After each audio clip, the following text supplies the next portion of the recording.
Would you rather eat a green piece of broccoli or the tasty morsel known as a ding dong? Today we're looking at self-discipline as a business and how it's going to affect everything you do.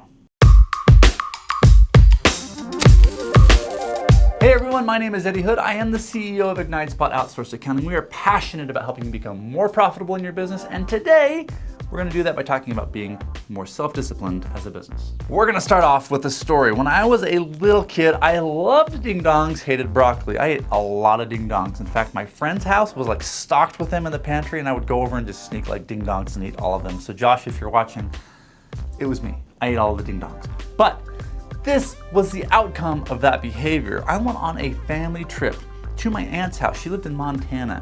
While I was there, I stayed there for a month. I started getting these like toothaches all of the time. She said, well, we're going to the dentist anyway, so you might as well come with us and the dentist can have a look at it. We saunter into the Montana dentist office and he has me open my mouth, looks in, he has me quickly shut my mouth and says, we have a problem. He brings my aunt over and says, he's got a couple cavities. There's a lot of cavities in there.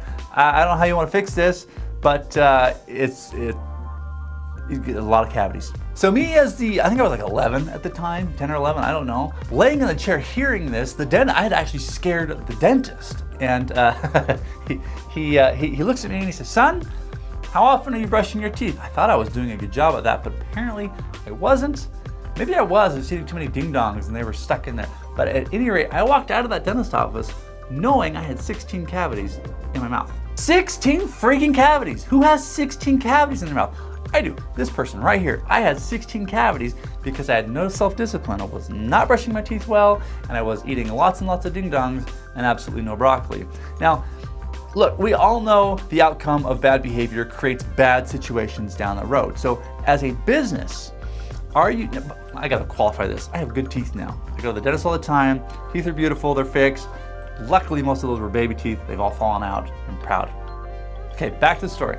So you have got to have self-discipline in your business. I'm gonna give you 4 examples of things you can do right now to get more disciplined to build a better, more profitable company. Number 1, look, there are people in your business. Whether it's just you, or you have you and one other person, or you and 40 other people, the important part of business is people. People make companies run. Unfortunately, people have their own thoughts and ideas and passions and dreams about what should be happening on a day-to-day basis. You have got to come together. One great way to stay organized and disciplined as a business is to have what I call a daily huddle. Here at Ignite Spot, we do that. We actually separate into teams and we have a 15-minute huddle on what we're trying to accomplish, what our outcomes are, and why is a big one, why we want to achieve them. So that's an awesome way to build discipline in your team. I challenge you once a month to take this one to heart. So number 2 is to have an in-depth product review meeting. So you know what?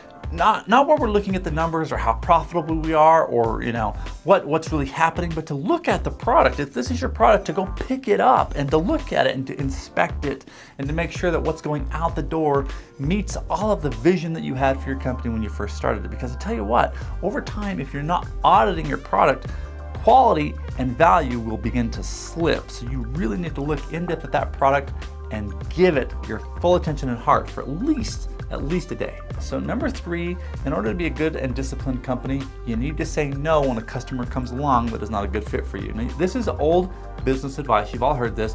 Don't bring on customers that aren't a good fit. Maybe they don't have enough money, or they're ornery, or they're just not in the right industry and you don't know enough about them, or they're too big and you can't service them. At Ignite Spot, we have said yes to some of those clients, and every time I have said yes to them, it has hurt the business. It has hurt the client, and you know what? Those are moments that I'm not proud of as a business owner. We did it because as a growing company, we were trying to get capital and we were trying to just, make it in the accounting world. But in the end, those experiences held us back. They became a distraction for us. We actually spent money trying to save those situations. I honestly can't think of a good experience I've had when I took on a client I know I shouldn't have been servicing. I can't remember if I said I was going to give you 3 tips or 4 tips, but it doesn't matter because we're going to do number 4 right now. You need to have a business coach. You need to have somebody that you can talk to because, look, when life goes wrong, which it's going to, that's where discipline kicks in. and you need to be able to follow your habits and know what works and stick with it so that you become healthy and strong as a company.